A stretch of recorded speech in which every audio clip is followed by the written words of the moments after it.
ఛత్తీస్గఢ్ బేచాపాల్ అటవీ ప్రాంతంలో మావోయిస్టులకు సంబంధించి సర్చ్ ఆపరేషన్ కొనసాగుతోంది. దీంట్లో భాగంగానే డీఆర్జీ బస్తర్ ఫైటర్స్ మహిళా కమాండోలు మావోయిస్టుల స్మారక స్తూపాన్ని ధ్వంసం చేశారు. అయితే మావోయిస్టులను మట్టు పెట్టేందుకే మహిళా కమాండర్స్ ను కేంద్ర ప్రభుత్వం రంగంలోకి దింపింది.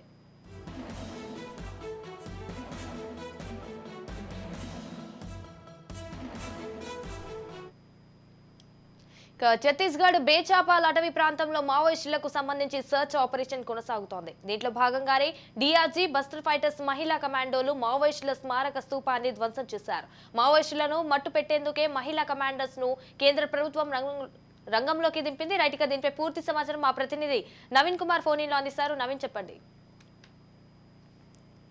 ఛత్తీస్గఢ్ లో నూతన ప్రభుత్వం ఏర్పడినప్పటి నుంచి కూడా ఏదైతే మావోయిస్టులను టార్గెట్ గా చేసుకుంటూ కూంబింగ్ అయితే విస్తృతం చేసినట్టుగా కూడా చూడవచ్చు. అయితే ఈ నేపథ్యంలోనే గత కొన్ని రోజులుగా మనం చూసుకుంటే ఏదైతే మావోయిస్టు స్థావరాలు కావచ్చు, లేకపోతే మావోయిస్టు ఈ యొక్క స్మారక స్తూపాలన్నింటినీ కూడా వీరు అనేక ప్రాంతాలలో ఏదైతే గత కొంతకాలంగా మావోయిస్టులు ఏర్పాటు చేసుకున్నటువంటి స్మారక స్తూపాలను అయితే వీరు కూల్ చేసుకుంటూ వారి యొక్క ప్రభావాన్ని తగ్గించే ప్రయత్నం అయితే చేస్తున్నట్టుగా కూడా చూడవచ్చు. అయితే ఇదే నేపథ్యంలో ఈ రోజు ఛత్తీస్గఢ్ దంతేవాడ జిల్లా బేచాపాల్ అటవీ ప్రాంతాల్లో మావోయిస్టు స్మారక స్తూపం అయితే ఇటు డిఆర్జీ మరియు బక్సర్ ఫైటర్స్ మహిళా కమాండోస్ అయితే అక్కడ ఉన్నటువంటి స్మారక స్తూపాన్ని ధ్వంసం చేసినట్టుగా కూడా చూడవచ్చు. అయితే మావోయిస్టు లక్ష్యంగా కొనసాగుతున్న ఇటువంటి ఈ ఆపరేషన్ లో వారి యొక్క స్మారక స్తూపాలను తొలగించడంతో వారి యొక్క అక్కడ ఉన్నటువంటి వాళ్ళ బలాన్ని అయితే కొంచెం తగ్గించాలని మీరందరూ కూడా చూస్తున్నట్టుగా చూడవచ్చు.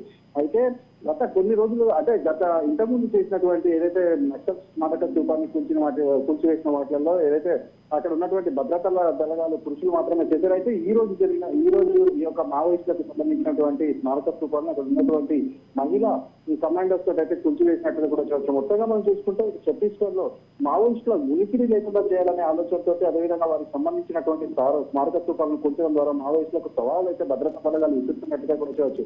అయితే మనం ఈ రోజు ఏదైతే అంతర్జాతీయ మహిళా దినోత్సవాన్ని అయితే అంటే జరుపుకుంటున్న సందర్భంలో అక్కడ ఆ ఛత్తీస్గఢ్ కి సంబంధించినటువంటి వరకు మాత్రం ఈ యొక్క మహిళా కమాండర్స్ ఈ యొక్క ఆపరేషన్ లో పాల్గొనడం అక్కడ ఒక అభినందనీయమైన అంశంగా కూడా మారిందని కూడా చెప్పొచ్చు. Right, thank you for the updates Naveen Kumar.